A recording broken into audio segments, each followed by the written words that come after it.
Hello students, ମୁଁ ଗୋପାଳ ଆପଣମାନଙ୍କୁ ସ୍ୱାଗତ କରୁଛି ଆପଣମାନଙ୍କ ୟୁଟ୍ୟୁବ ଚ୍ୟାନେଲ ଚାଲ ପଢିବାକୁ। ତ ପିଲାମାନେ କେମିତି ଅଛ? ବାସ୍ ଆଶା କରୁଛି ପିଲାମାନେ ବହୁତ ହି ଭଲରେ ଥିବ। ତ ପିଲାମାନେ ଆଜିକାର ଟପିକ ରହିଛି ବା ଆଜିକାର କ୍ଲାସ ରହିଛି ପିଲାମାନେ ଆମର ଲାଇଫ ସାଇନ୍ସ ର ପୋଷଣ ଚାପ୍ଟର। ପୋଷଣ ଚାପ୍ଟରରେ main MCQ very important MCQ ଆଜି ଆମେ ଡିସ୍କସନ କରିବାକୁ ଯାଉଛେ। ମାତ୍ର ପିଲାମାନେ ପୋଷଣ ଚାପ୍ଟର ମାତ୍ର 25ଟା କ୍ୱେଶ୍ଚନ ଆମେ ଡିସ୍କସନ କରିବାକୁ ଯାଉଛେ। ଏଟା ଆମେ ଗୋଟେ ଡିଫରେଣ୍ଟ ୱେରେ ଡିସ୍କସନ କରିବା। ତମ ମାନଙ୍କ ପାଇଁ ଗୋଟେ ଚ୍ୟାଲେଞ୍ଜ ରହିବ ପିଲାମାନେ, ଠିକ ଅଛି?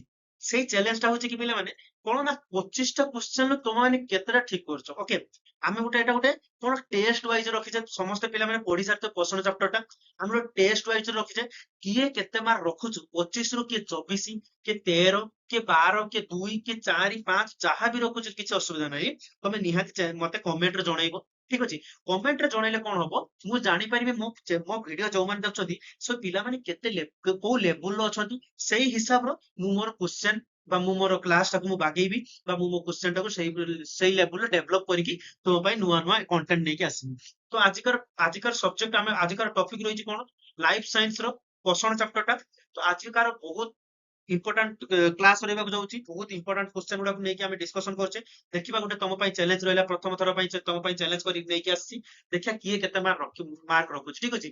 ଆଚ୍ଛା, ତ ଚ୍ୟାନେଲ ବିଷୟରେ ମୁଁ ଜଣେଇ ଦଉଛି ପିଲାମାନେ। ଏଇଟା ଆମର ଚ୍ୟାନେଲ ନାଁଟା କଣ ରହୁଛି ପିଲାମାନେ, ନା ଚାଲ ପଢିଆ ଚ୍ୟାନେଲ। ଏଟା ହେଲା କେବଳ କେବେ କେବେ ଅପଲୋଡ ହବ ପିଲାମାନେ ଭିଡିଓ, ନା ମଙ୍ଗଳବାର, ଗୁରୁବାର ଓ ଶନିବାର ବେଳେ ସକାଳ 8ଟା। ମଙ୍ଗଳବାର, ଗୁରୁବାର ଏବଂ ଶନିବାର ଦିନ ସକାଳ 8ଟା ବେଳକୁ ଦଶମ ଶ୍ରେଣୀର ସବୁ ଆମର ସାଇନ୍ସ ଆଉ ମ୍ୟାଥ ଚାପ୍ଟର ଏମସିକ୍ୟୁ ଡିସ୍କସନ କରାଯିବ। ତେଣୁକରି ନିହାତି ଭାବରେ ସକାଳ 8ଟା ବେଳକୁ ତମେ ଜଏନ ହେଇଯିବ ଆମ ଚ୍ୟାନେଲରେ। ନିହାତି ଭାବରେ ଜଏନ ହେଇଯିବ ଏବଂ ପୁରା ଆମେ ଲାଇଭ କରିବା, ଠିକ ଅଛି? ଲାଇଭ ନୁହଁ ମାନେ ଲାଇଭ ଭଳିଆ, ହେଲା? ଲାଇଭ ଭଳିଆ କରିବା ନିହାତି ଭାବରେ। ତମ ପୁରା ଲାଇଭ ଚାଲିବ ଭିଡିଓ। ତମେ ସେଇ ହିସାବରେ 8ଟା ବେଳକୁ ଆସିକି ପହଞ୍ଚି ଯାଇଥିବ, ଠିକ ଅଛି? 8ଟା ବେଳେ ସେଇ ହିସାବରେ ତମେ ଖାଲି ଖାଲି ଆମର କରିବ। କିଏ କେତେ ମାର୍କ ରଖିଲେ ମତେ ଲାଷ୍ଟରେ ଜଣେଇବ, ଠିକ ଅଛି? ଆଉ ଯଦି ତମେ ଦଶମ ଶ୍ରେଣୀରେ ଭଲ ମାର୍କ ରଖିବା ପାଇଁ ଚାହୁଁଛନ୍ତି ତ ନିହାତି ଭାବରେ ପ୍ରଥମ କାମ ହଉଛି ନିହାତି ଭାବରେ ଚ୍ୟାନେଲଟିକୁ ସବସ୍କ୍ରାଇବ କରିଦବ। ଆଉ ଗୋଟେ କାମ ହଉଛି କଣ ପିଲାମାନେ, ତମକୁ ମୁଁ ପରେ କହିବି। ପରେ ମାନେ କଣ, ଏଇ ଭିଡିଓରେ ମୁଁ କ୍ୱେଶ୍ଚନ ଡିସ୍କସନ କଲାବେଳେ କହିବି କଣ, ଆମର ଗୋଟେ ହ୍ୱାଟ୍ସଆପରେ ଗୋଟେ ଗ୍ରୁପ ତିଆରି କରିଛି। ସାର୍ କଣ ସେ ଗ୍ରୁପଟା, କଣ ସେ ଗ୍ରୁପଟା ହଉଛି, କଣ ସେଟା ଗୋଟେ ଏକ୍ସକ୍ଲୁସିଭ ଗ୍ରୁପ। ସେ ଗ୍ରୁପର ନାମ ହଉଛି ଚାଲ ପଢିବା ସିମ୍ପଲ। ଚାଲ ଆମ ଚ୍ୟାନେଲ ନାମ ଯେମିତିକା, ସେ ଗ୍ରୁପର ନାଁ ସେମିତିକା, ବିଲକୁଲ ଫ୍ରି ଗ୍ରୁପ। ଆଉଥରେ ପିଲାମାନେ ତମ ସମସ୍ତଙ୍କୁ କହିଦଉଛି, ଏଟା ବିଲକୁଲ ବି ଫ୍ରି ଗ୍ରୁପ ଆମର। ସେଇ ଗ୍ରୁପରେ ସାର୍ କଣ ହବ, ସାର୍ ସେଇ ଗ୍ରୁପରେ କଣ ହବ ନା, ସେଇ ଗ୍ରୁପରେ ସବୁ ଧରାଯାଉ ଆମେ ଦେଖ, ଧରାଯାଉ ଆମ କ୍ଲାସ ଆଜିକାର ହେଲା କଣ, ଲାଇଫ ସାଇନ୍ସ ପୋଷଣ ଚାପ୍ଟର, ଠିକ ଅଛି ନା? ଏଇ ପୋଷଣ ଚାପ୍ଟର ଯେତିକ ସବୁ ଇମ୍ପୋର୍ଟାଣ୍ଟ ଏମସିକ୍ୟୁ ଆମେ ଡିସ୍କସନ କରିଦେଲେ।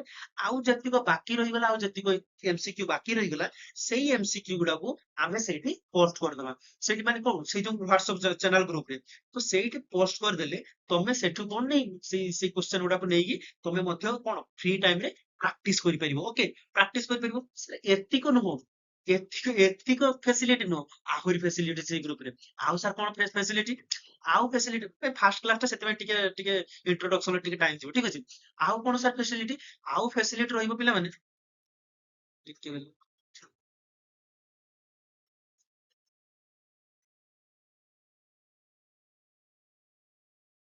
ଆଉ କଣ ପିଲାମାନେ ତମର ଫ୍ୟାସିଲିଟି ରହିବ?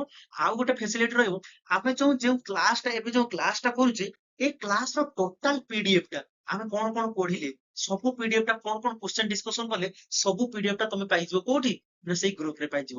ଏତିକ ବି ନୁହଁ, ଆହୁରି ଅଛି। ଆହୁରି ବେନିଫିଟ୍ସ କଣ ପାଇବ ପିଲାମାନେ ତମେ, ଧରାଯାଉ ଆମେ ପଢିଲେ କଣ, ଲାଇଫ ସାଇନ୍ସ ର ପୋଷଣ ଚାପ୍ଟରଟା। ଏଇ ପୋଷଣ ଚାପ୍ଟରରୁ ପ୍ରିଭିୟସ ଇୟର 5 ବର୍ଷ ତଳର ଏଇ ପୋଷଣ ଚାପ୍ଟର କେମିତିକା କ୍ୱେଶ୍ଚନ ଆଉ କୋଉ କୋଉ କ୍ୱେଶ୍ଚନ ଗୁଡା ପଡିଥିଲା, ଏମସିକ୍ୟୁ ପ୍ଲସ ଲଙ୍ଗ କ୍ୱେଶ୍ଚନ, କୋଉ କ୍ୱେଶ୍ଚନ ଏଇ ପୋଷଣ ଚାପ୍ଟର ପଡିଥିଲା ପୂର୍ବ ବର୍ଷ, ତା ପୂର୍ବ ବର୍ଷ କଣ ପଡିଥିଲା ଏଇ ପୋଷଣ ଚାପ୍ଟର, ତା ପୂର୍ବ ବର୍ଷ କଣ ପଡିଥିଲା ଏଇ ପୋଷଣ ଚାପ୍ଟର। ଆମେ ଏମିତିଆ ପୁରାପୁରି 5 ବର୍ଷ ପୂର୍ବରୁ କ୍ୱେଶ୍ଚନ ଗୁଡାକୁ ଆମେ ସେଇଠି ଅପଲୋଡ କରିବା। ସେଇଠି ଅପଲୋଡ କଲେ କଣ ହବ, ତମେ ପ୍ରଥମେ କଣ ପୋଷଣର ଏଇ ଭିଡିଓଟା ଦେଖିଦେଲ, ଆରାମସେ ଦେଖିଦେଲ। ଦେଖି ସାରିଲା ପରେ ସେଠି ପୁଣି ଯାଇକି ଚ୍ୟାନେଲକୁ ଚାଲିଯିବ। ଆରାମସେ ତମେ ପ୍ରିଭିୟସ ଇୟର କ୍ୱେଶ୍ଚନକୁ ଇଜିଲି କରିପାରିବ, ଠିକ ଅଛି ନା? ଇଜିଲି କରିକି ତମେ ପ୍ରାକ୍ଟିସ ବି କରିପାରିବ, ଯାହା ଫଳରେ ତମର ବହୁତ ବେନିଫିଟ ହବ। ବିଲକୁଲ ବି ଆଉଥରେ କହିଦଉଛି, ସେ ଚ୍ୟାନେଲଟା ବିଲକୁଲ ବି ଫ୍ରି। ସେ ଚ୍ୟାନେଲ କେମିତିକା ଜଏନ ହବ, ଚାଲ ମୁଁ ଭିଡିଓରେ କହୁଛି, ଠିକ ଅଛି? ଚାଲ।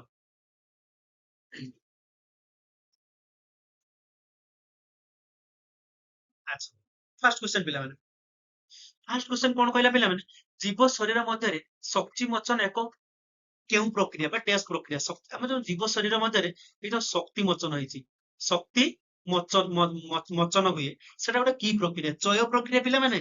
ଚୟ ପ୍ରକ୍ରିୟା ହବନି। ଏଟା ତ ଆଲୋକ ଶୋଷଣ ପ୍ରକ୍ରିୟା ଜୀବମାନଙ୍କ ଶରୀରରେ ହେଇଥାଏ କି? ବିଲକୁଲ ବି ନା। କିନ୍ତୁ କିଛି ଜୀବ ଅଛନ୍ତି ଆମେ ଆଗକୁ ଗଲେ ପଢିବା, କିନ୍ତୁ ଏବେକା ପାଇଁ ଜୀବ ଶରୀରରେ ହୋଇନଥାଏ ହେଲା।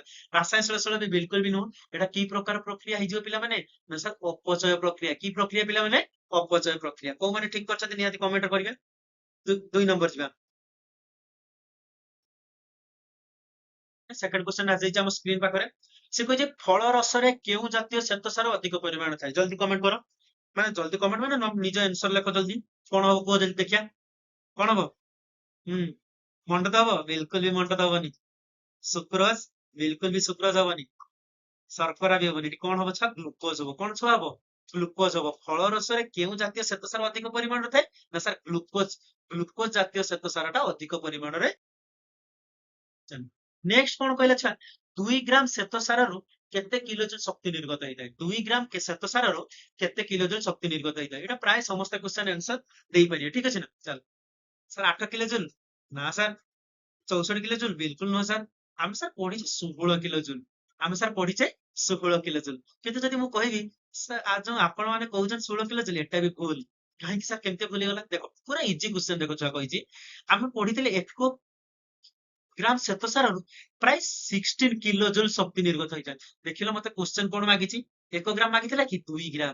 ତ ଏଇଠି ମୁଁ କଣ କରିବି? 2 ଗ୍ରାମ ଶ୍ଵେତସାରରୁ କେତେ କେତେ କିଲୋ ଜୁଲ ଶକ୍ତି ନିର୍ଗତ ହବ ପିଲାମାନେ? ନା 2 ଗୁଣନ 16 କିଲୋ ଜୁଲ ବା 32 କିଲୋ ଜୁଲ ଶକ୍ତି ନିର୍ଗତ ହବ। କେତେ କିଲୋ ଜୁଲ ଶକ୍ତି ନିର୍ଗତ ହବ? 32 କିଲୋ ଜୁଲ ଶକ୍ତି ନିର୍ଗତ ହବ। Option she is the right answer. Option she is the right answer. Okay. କଣ କହିଲା?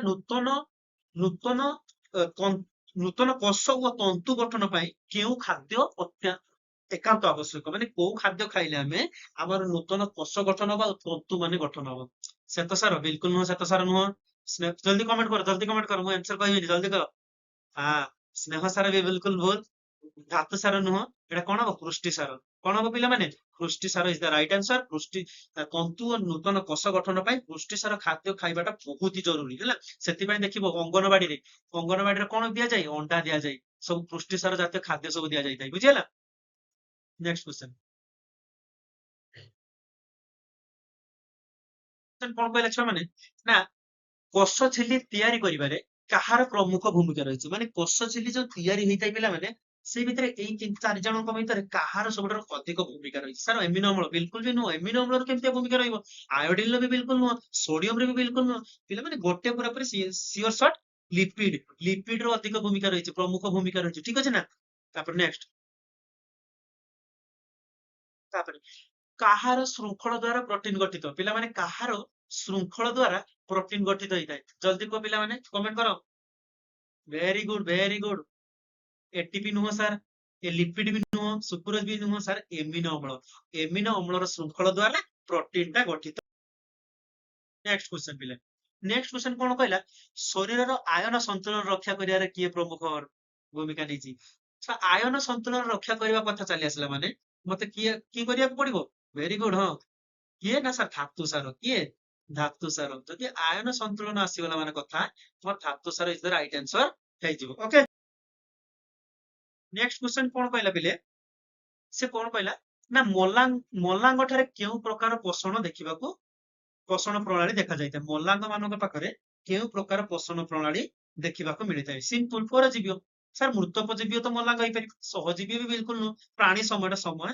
ପ୍ରାଣୀ ସମ ବି ବିଲକୁଲ ନୁହଁ। ସାର୍ କିଏ ହବ ସାର୍? ନା ସାର୍ ପରଜୀବୀ। ପରଜୀବୀ ଇଜ ଦ ରାଇଟ। ନେକ୍ସଟ କଣ କହିଲା? ତେଲରେ ଦ୍ରବଣୀୟ ଭିଟାମିନ କେଉଁଠାରୁ ମିଳିଥାଏ? ଶାଗରୁ କଣ ତେଲରେ ଦ୍ରବଣୀୟ ଭିଟାମିନ ମିଳିଥାଏ? ଜଳରେ ମିଳିଥାଏ?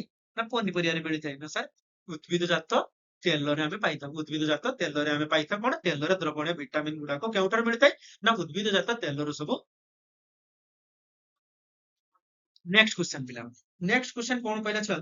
ନେକ୍ସଟ କ୍ୱେଶ୍ଚନ କହିଲା କେଉଁଠି ଗୋଟେ ସ୍ୱଭୋଜୀ? ସ୍ୱଭୋଜୀ। କବକଟାକୁ ଆମେ ସ୍ୱଭୋଜୀ କହିପାରିବା? ସାର୍ ବିଲକୁଲ ନୁହଁ। ଇଷ୍ଟଟାକୁ ବି ସ୍ୱଭୋଜୀ କହିପାରିବାନି। ନିର୍ମୂଳିଟା ବି ସ୍ୱଭୋଜୀ ନୁହଁ। ସାର୍ ଆଉ ଗୋଟେ କଣ ରହିଗଲା? ସାର୍ ପ୍ଳବ ଉଦ୍ଭିଦ। ପ୍ଳବ ଉଦ୍ଭିଦ ଗୁଡା ଏଗୁଡା କଣ ଗୋଟେ ଏମାନେ ତାକୁ ଆମେ କଣ କହିପାରିବା? ନା ସ୍ୱଭୋଜୀ ବୋଲି ଆମେ ତାକୁ କହିପାରିବା। ଓକେ। ନେକ୍ସଟ କ୍ୱେଶ୍ଚନ କଣ କହିଲା? ପ୍ରତି ମାଢିରେ ମଣିଷର କେତୋଟି पेषण दांत अच्छी पे एटा गोटे भेरी इंपोर्टाट पेषण दांत कर्तन दांत एगुड़ा सब पढ़िबार बहुत बहुत चांस अच्छी से दांतटा को टिके अल्प अच्छी बहुत सहज अच्छी सेटा टिके तमे भलसे पढ़िदब बही आसीबो हैला प्रत्येक माड़ी मनुष्य केतोटी पेषण दांत अच्छी जल्दी कह केतोटी पेषण दांत अच्छी वेरी गुड दुईटा तो कर्तन दांत दुईटा अच्छी हाँ कि ना किंतु पेषण दांत चारटा भी नुह ना सर छटा पेषण दांत अच्छी कौन अच्छी छुआ चोबेइबा जेटा आमे पेषण चुबौचे जे दांत ये जो कଳରେ जेटा थाए ठीक अछि छटा दांत अच्छी केतटा दांत अच्छी छुआ छटा दांत अच्छी नेक्स्ट कौन कहला ना श्वास नळीर द्वार रे थिबा तरुण तरुणा स्थित प्लेट को आमे कौन कहिताऊ ओडिया रे कौन कहिताऊ पिला माने अधिजीवा कौन कहिताऊ अधिजीवा किंतु इंग्राजी रे ताको कौन कहिताऊ गलेट नुह एटा तो ता द्वार गुडा ग्लटेस भी नुह ठीक है तरुणा स्थित प्लेट प्लेट टाको आमे कौन कहिताऊ जल्दी को कमेंट करो सर एपिग्लोटिस कौन कहिताऊ छुआ एपिग्लोटिस पिला माने बहुत पिला निहाते पूरा ठीक आंसर करछंती करुथे मो आशा लाଳ ଗ୍ରନ୍ଥିରୁ କେଉଁ ଏଞ୍ଜାଇମ୍ କ୍ଷରଣ ହେଇଥାଏ ସିମ୍ପଲ ଲାଳ ଲାଇପେଜ ଟା କୋଉଠି କ୍ଷରଣ ହେଇଥାଏ ଜଠର ଗ୍ରନ୍ଥି ଲାଇପେଜ ନୁହଁ ପେପସିନ ନୁହଁ ଏଟା ବି ନୁହଁ ସାର୍ ଟାଇଲିନ ଟାଇଲିନ ଟା କଣ ହେଇଥାଏ ଛୁଆ ପିଲାମାନେ ନା ଆମ ଲାଳ ଗ୍ରନ୍ଥି ଲାଳର ଏଞ୍ଜାଇମ୍ ଲାଳରେ କେଉଁ ଏଞ୍ଜାଇମ୍ ଲାଳ ଗ୍ରନ୍ଥିରୁ କେଉଁ ଏଞ୍ଜାଇମ୍ କ୍ଷରଣ ହେଇଥାଏ ଟାଇଲିନ ନାମକ ଏଞ୍ଜାଇମ୍ ଗୋଟେ କ୍ଷରିତ ହେଇଥାଏ ବୁଝିହେଲା नेक्स्ट क्वेश्चन पहले लाइपेज एंजाइम केउ ग्रंथि रो आस्था जब तक कहिदेली तुम तो कहिदेली कोन जठर ग्रंथि लाइपेज टा हमर को ग्रंथि रो आस्था पिला माने जठर ग्रंथि रो आसे सिक्वो एटा आसीगला बहुत इंपोर्टेंट एटा तुम पूरा वेरी वेरी इंपोर्टेंट कले माने ए क्वेश्चन टा बहुत बहुत इंपोर्टेंट है वेरी इंपोर्टेंट बहुत इंपोर्टेंट ए क्वेश्चन ओके ए क्वेश्चन टा सिक्कोम केउ ठारे थाए सिक्कोम टा को ठारे थाए लाइपेज पाखरे थाए बिल्कुल भी पाकस्थले थाए कि सिक्कोम ना प्रोटीज पाखरे थाए ना एटा ना बृहातंत्र पाखरे थाए को पाखरे थाए पिला माने बृहातंत्र पाखरे सिक्कोम रही ओके नेक्स्ट क्वेश्चन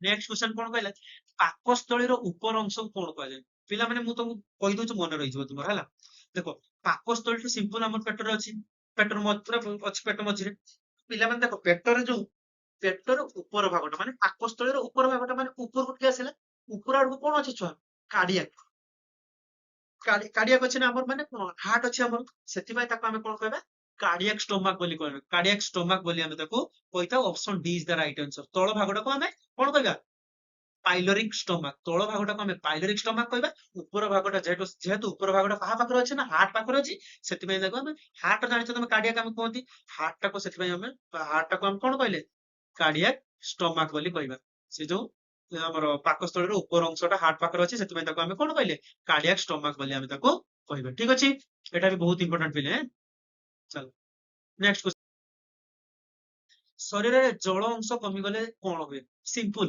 এটা ବହୁତ ଇଜି କ୍ୱେଶ୍ଚନ ଶରୀରରେ ଜଳୀୟ ଅଂଶ କମିଗଲେ କଣ ହବ ବାରମ୍ବାର ପରିସ୍ରା ଲାଗିବ ଆରେ ଜଳୀୟ ଅଂଶ ପୁରା କମିଗଲା ପରିସ୍ରା କାହିଁ ଲାଗିବ ରକ୍ତଚାପ ବୃଦ୍ଧି ହେଇଯିବ ନା ସାର୍ ରକ୍ତଚାପ ବୃଦ୍ଧି ହବନି ମାନେ ମାନେ କଣ ସେ କହିଲା ମାନେ ଶରୀରରେ ଜଳୀୟ ଅଂଶ କମିଗଲେ ତାଙ୍କୁ ଶୀଘ୍ର ଖାଦ୍ୟ ହଜମ ହେଇପାରିବ ନା କଣ ଶରୀର ଅବଶ ହେଇଯିବ କଣ ହେଇଯିବ ଛୁଆ ଶରୀର ଅବଶ ହେଇଯିବ ବା ତ ମୁଁ କହିପାରିବି କେମିତି ନା ଶରୀର ଦୁର୍ବଳ ହେଇଯିବ କଣ ହେଇଯିବ ଛୁଆ ଶରୀର ଦୁର୍ବଳ ହେଇଯିବ ଓକେ ନେକ୍ସଟ କ୍ୱେଶ୍ଚନ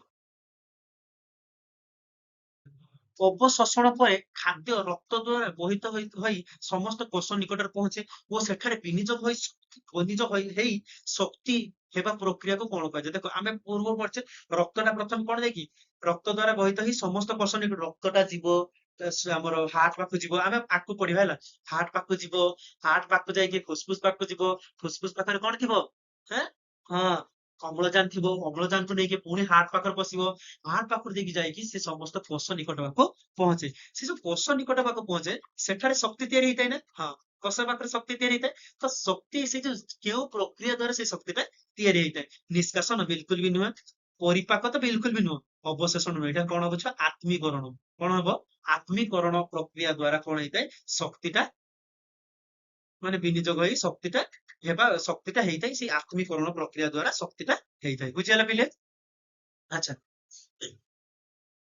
କରିବା ପୂର୍ବରୁ ମୁଁ ତମ ପାଇଁ ପ୍ରମିସ କରିଥିଲି ନା କେମିତି ନା ସେ ଯୋଉ ପୂର୍ବରୁ ପଢିଥିଲେ ସେ ଯୋଉ ଏକ୍ସକ୍ଲୁସିଭ ଗ୍ରୁପ ବିଷୟରେ ଏଇ ଯୋଉ ଏକ୍ସକ୍ଲୁସିଭ ହ୍ୱାଟ୍ସଆପ ଗ୍ରୁପ ବିଷୟରେ ଯୋଉ କହିଥିଲି ମୁଁ ତମେ କେମିତିକା ଜଏନ କରିବ ତୁମେ କେମିତିକା ଜଏନ୍ କରିବ ଏବେ ତମକୁ କହିଦଉଛି ଠିକ ଅଛି ନା। ତମେ ଜଏନ୍ କରିବା ପାଇଁ ଗୋଟେ ସିମ୍ପଲ ୱେରେ ଜଏନ୍ କରିଦେବି ତମକୁ। ତମକୁ ସିମ୍ପଲ ଏଇ ନମ୍ବରରେ ମେସେଜ କରିବାକୁ ପଡିବ 7205892090। ମୋର ସମସ୍ତ ପିଲାମାନେ ସମସ୍ତ ଛାତ୍ରମାନେ କଣ କରିବ ନା ଏଇ ନମ୍ବରରେ ମତେ ଖାଲି ମେସେଜ କରିବ, ହ୍ୱାଟ୍ସଆପ କଲ୍ କରିବନି ବିଲକୁଲ ବି। ମତେ କଣ କରିବ ଛୁଆ ହ୍ୱାଟ୍ସଆପ କରିବ। ହ୍ୱାଟ୍ସଆପ ରେ ମେସେଜ କରିକି ଲେଖିବ କହିବ ସାର୍ ଖାଲି ଏଡ୍ ମି। କଣ ଲେଖିବ ଛୁଆ? ଏଡ୍ ମି। ବହୁତ ହି ପିଲା ସେମାନେ ବହୁତ ପିଲା ଏଡ୍ ହେଇଗଲେଣି, ଓଡିଶାର ବହୁତ ପିଲା କିଛି ପିଲା ଏଡ୍ ହେଇଗଲେଣି। ତମେ ବାସ୍ ବାକି ଅଛ। ନିହାତି ଭାବରେ କହିବ କଣ ଏଡ୍ ମି। ତାର ବେନିଫିଟ ସବୁ କଣ ରହିବ, ବେନିଫିଟ ସବୁ କଣ ରହିବ ତମକୁ ସବୁ ଅଲରେଡି ମୁଁ ତମକୁ ଜଣେଇ ସାରିଛି।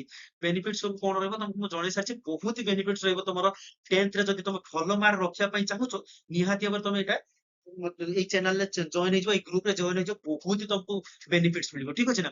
ଆଚ୍ଛା ତମେ ଲେଖିଦବ ଏଡ୍ ମି, ଲେଖିଦବ ସାର୍ ଏଡ୍ ମି। ଓକେ ସାର୍ ଏଡ୍ ମି ଲେଖିଦେଲେ ମୁଁ ତମକୁ ତମ ନମ୍ବରଟାକୁ ନେଇକି କୋଉଠି ସେଇ ଗ୍ରୁପରେ, ସେଇ ଗ୍ରୁପର ନାଁ ହେଲା ଚାଲ ପଢିବା। ସେଇ ସିମ୍ପଲ ଚାଲ ପଢିବା ଠିକ ଅଛି। ସେଇ ସିମ୍ପଲ ସେଇ ଚାଲ ପଢିବା ଗ୍ରୁପଟା ଅଛି, ସେଇ ଗ୍ରୁପରେ ତମକୁ ମୁଁ ବାସ୍ ଏଡ୍ କରେଇଦେବି ଠିକ ଅଛି ନା। ଏଇ ନମ୍ବରରେ ମତେ ମେସେଜ କରିବ। ଆଉ ଯାହା ବି ପ୍ରୋବ୍ଲେମ ହଉଛି ଏଇ ନମ୍ବରରେ ମତେ ମେସେଜ କରିଦବ। ମୁଁ ତମକୁ ପୁରାପୁରି ଗାଇଡାନ୍ସ ଦେଲା ଭଳିଆ ତମେ ଟୋଟାଲି ତମକୁ ପୁରା 1-to-1 ଗାଇଡାନ୍ସ ଦେଇକି ତମକୁ ତମ ପ୍ରୋବ୍ଲେମ ଟାକୁ ମୁଁ ସଲ୍ଭ କରିଦେବି ଠିକ ଅଛି ନା ପିଲେ। ଆଚ୍ଛା ଏତିକି ତମର କାମ। ତମେ ଜାଣିଦେଲ ପିଲାମାନେ। ଆଉଥରେ କହୁଛି ମୁଁ ହ୍ୱାଟ୍ସଆପ ଗ୍ରୁପରେ ଜଏନ୍ ହବା ପାଇଁ ଏଇ ନମ୍ବର 7205892090 ନମ୍ବରରେ ମତେ ଖାଲି ମେସେଜ କରିବ କଣ ସାର୍ ଏଡ୍ ମି।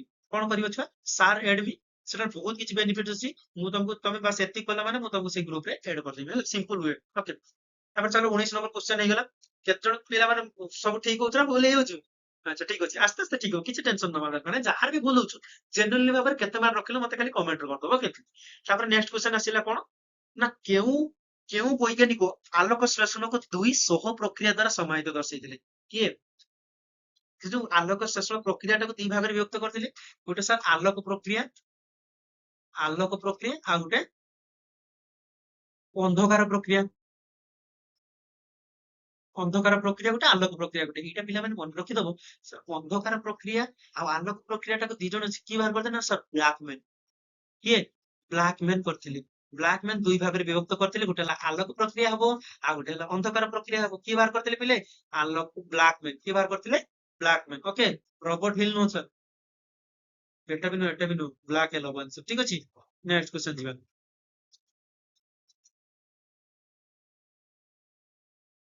ଜଳ ଦ୍ରବଣୀୟ ଭିଟାମିନ କେଉଁଥିରେ ମିଳିଥାଏ? ଯୋଉ ଜଳ ଦ୍ରବଣୀୟ ଭିଟାମିନ ଟା କୋଉଥିରେ ମିଳିଥାଏ? ସିମ୍ପଲ ଲହୁଣୀରେ ମିଳିନଥାଏ। ଡେଲ ଏଟା ତେଲ ହେଲା, ତେଲରେ ବି ମିଳିନଥାଏ, ଚର୍ବିରେ ବି ମିଳିନଥାଏ। ସାର୍ ପନିପରିବାରେ ମିଳିଥାଏ। କଣ କୋଉଥିରେ ମିଳିଥାଏ ପିଲାମାନେ? ପନିପରିବାରେ ମିଳିଥାଏ। Option she is the right answer. Okay next ସରିଗଲା କ୍ୱେଶ୍ଚନ ସରିଗଲା ହେଲା। ଅନ୍ୟ ପ୍ରାଣୀ ବା ପ୍ରାଣୀଜ ପଦାର୍ଥକୁ ଭକ୍ଷଣ କରୁଥିବା ପ୍ରାଣୀକୁ କଣ କୁହାଯାଏ? ଅନ୍ୟ ପ୍ରାଣୀକୁ ଭକ୍ଷଣ କରୁଛୁ କଣ କହିବା? ବହୁତ ଇଜି। କଣ କହିବା? ମାଂସାହାରୀ। ସାର୍ ଅନ୍ୟ ପ୍ରାଣୀକୁ ସେ ଭକ୍ଷଣ କରୁছে ମାନେ ମାଂସାହାରୀ। ସହକାରୀ ହବ, ସହଭୋଜୀ ହବନି, ସର୍ବାହାରୀ ହବନି। ସର୍ବାହାରୀ କଣ ମାନେ ଉଭୟ କଣ ଶାକାହାରୀ ବି ହେଇଥିବା ଦରକାର ଆଉ ମାଂସାଶୀ ହେଇଥିବା ଦରକାର। ତାକୁ ଆମେ କଣ କହିବା? ସର୍ବାହାରୀ। ଯେଟା ଆମେ ମନୁଷ୍ୟ ହଁ କି ନା। ଇଲେକ୍ଟ୍ରନ ପ୍ରଭାବ ସମୟରେ ଥାଇଲକଏଡ ଭିତରକୁ ପ୍ରଭାବିତ ଉର୍ଜା କେଉଁଥିରୁ ମିଳିଥାଏ? ଏଟା ଗୋଟେ ଟେକ୍ନିକାଲ କ୍ୱେଶ୍ଚନ। ତମେ ଯଦି କହିବ ଛୁଆ ଏଟା ବହୁତ ବହୁତ ଇମ୍ପୋର୍ଟାଣ୍ଟ ବି ଦେଇଥାଉ। Very very important, very very important. ମୁଁ ଯୋଉଟା ଭେରି ଭେରି ଇମ୍ପୋର୍ଟାଣ୍ଟ ମାରୁଛି ପିଲାମାନେ ସେଗୁଡା ତମେ ନିହାତି ଭାବରେ ତମେ ସେଗୁଡା ଶିଖିବ। ଆଉ ସବୁଗୁଡା ହେଲା ଯୋଉଟା ବହୁତ ନିହାତି ଭାବରେ ଏଗୁଡା ଶିଖିବ। ତମର ଏଗୁଡା ଏକ୍ସାମରେ ପଢିବାର ବହୁତ ଚାନ୍ସ ଅଛି। ଓକେ ସେ କଣ କହିଲେ ଉଜ୍ଜାନ କେଉଁଥିରୁ ବାହାରିଥାଏ ପିଲାମାନେ? ନା ଇଲେକ୍ଟ୍ରନ ପ୍ରଭାବ ସମୟରେ ଥାଇଲକଏଡ ଭିତରକୁ ପ୍ରଭାବିତ ଉଜ୍ଜାନ କେଉଁଥିରୁ ବାହାରିଥାଏ? ଜଲ୍ଦି କମେଣ୍ଟ କର କିଏ ଯଦି ଜାଣିଛ ଜଲ୍ଦି କମେଣ୍ଟ କର। ହଁ କ୍ଲୋରୋଫିଲ୍ ଠିକ ଅଛି। ଯୋଉମାନେ କ୍ଲୋରୋଫିଲ୍ କହିଛ ତାଙ୍କର ବିଲକୁଲ ଠିକ ଅଛି, ଆଉ ଏଗୁଡା ସବୁ ଭୁଲ। ଓକେ ଆଲୋକ ଶ୍ଳେଷଣ ଶକ୍ତି କହିଲେ କଣ ବୁଝ? ସାର୍ NADPH ଖାଲି? ନା NADPH ଖାଲି ନୁହଁ। ATP ଖାଲି? ନା ATP ଖାଲି ନୁହଁ। ଖାଲି NADP? ନା ଏଇ ଦିଟା ଯାକ। ସାର୍ NADPH ପ୍ଲସ ATP ଏଇ ଦିଟା ଯାକ ଆମେ କଣ କହିବା? ଆଲୋକ ଶ୍ଳେଷଣ ଶକ୍ତି କହିଲେ ବୁଝାଏ। ଓକେ ନେକ୍ସଟ ମନୁଷ୍ୟ କ୍ଷୁଦ୍ରାନ୍ତରେ ପ୍ରଥମ ଅଂଶଟି କଣ? ମନୁଷ୍ୟର ଯୋଉ କ୍ଷୁଦ୍ରାନ୍ତ ତାର ପ୍ରଥମ ଶିଖମ ତ ବିଲକୁଲ ନୁହେଁ, ସେଟା ତ ପ୍ରଭାତନ୍ତ୍ରରେ ଚାଲିଗଲା। କୁହ ଜଲ୍ଦି। ଆପେଣ୍ଡିକ୍ସ ର ବି ବିଲକୁଲ ନୁହଁ। ହଁ କି ନା କୋଉ ଅପସନ କୋଉଟା ହବ? ଜଲ୍ଦି ପୁରା ଫୁଲ ମାନେ 27 ନମ୍ବର 25 ନମ୍ବର ଆନ୍ସର ଠିକ ଅଛି। 25 ନମ୍ବର ଜଲ୍ଦି କୁହ କମେଣ୍ଟ କର। वेरी गुड ठीक कौच को जल्दी सर ग्रहणी कौन हम छुआ ग्रहणी तार प्रथम अंश आम कौन कह ग्रहणी बोली ओके नेक्स्ट क्वेश्चन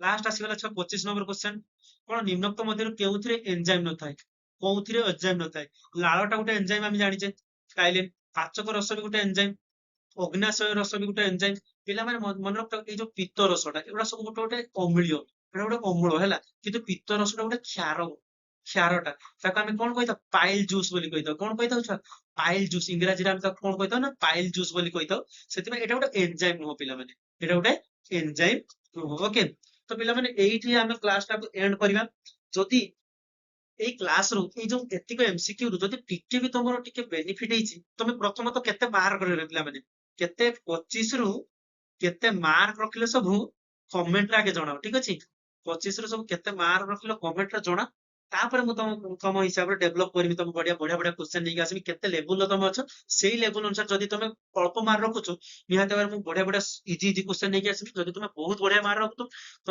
निहाते बार मु आहुरी डेवलपमेंट आहुरी माने टिके डिफिकल्ट क्वेश्चन नहीं आसबी तुमको भाबिया थिंकिंग प्रोसेस में तम काम दबा माने तुमको भाबी की आंसर देते पड़िबो टिके अधिक चैनल टी जदि नुआ अछ जदि चैनल टिके भी हेल्प पाइछो निहाती भाବରେ चैनल टी सब्सक्राइब कर दो आम चैनल एटा तुम मानकर चैनल चालो पड़िबा ओडिया चैनल पूरा ओडिया चैनल को तुम निहाती भाବରେ सपोर्ट करो आ थैंक यू तुम एते पेशेंस नहीं पढिलो एते पेशेंस नहीं कि 1 नंबर ରୁ 25 नंबर पर्यंत सब क्वेश्चन अटेंड कलो वो हो पिला माने 10 हो रहू 12 रहू 13 रहू 5 रहू किछि असुविधा नहीं 25 ରୁ ମୁଁ 25 ରୁ 25 କରେଇ ଦେବି ତମ ଲାଷ୍ଟ ପର୍ଯ୍ୟନ୍ତ ମୋ ଭିडियो ଦେଖ पूरा मु तुम पूरा गोटे वर्ष तुम सहित अच्छी मो सहित तुम रुह मो वीडियो सब देख बेस्ट साइंस मु तुम अच्छी पिला माने बिल्कुल भी पूरा उठे दबा ठीक अच्छे ना चैनल टी निहाती सब्सक्राइब कर दो ओके निहाती सब्सक्राइब कर दो आ तो लास्ट कहते बहुत बहुत धन्यवाद क्लास टाक लास्ट पर्यंत देखिल बहुत बहुत थैंक यू बच्चो तो निहाती चैनल टी सब्सक्राइब कर दो ओके आउ पिला माने हो मत गोटे प्रॉमिस कर पिला माने तमे तुम फ्रेंड ग्रुप सर्कल रे कौन करियो शेयर करे प्राय 5 जन को शेयर करियो प्लीज पिला एटा तुम पाखर मु बस रिक्वेस्ट चाहूँ प्लीज तुम मैंने तुम मान रिक्वेस्ट कौन 5 जन को एटलिस्ट 5 जन को तुम शेयर कर तुम बहुत ही माने हार्डवर्क करी तुम बहुत बढ़िया बढ़िया क्वेश्चन नहीं आसबी आ चैनल निहाते जॉइन हो ठीक अच्छे ना चैनल जॉइन होगा आउ थे नंबर कही दूसरी पे 7205892090 थैंक यू धन्यवाद जय जगन्नाथ जय हिंद।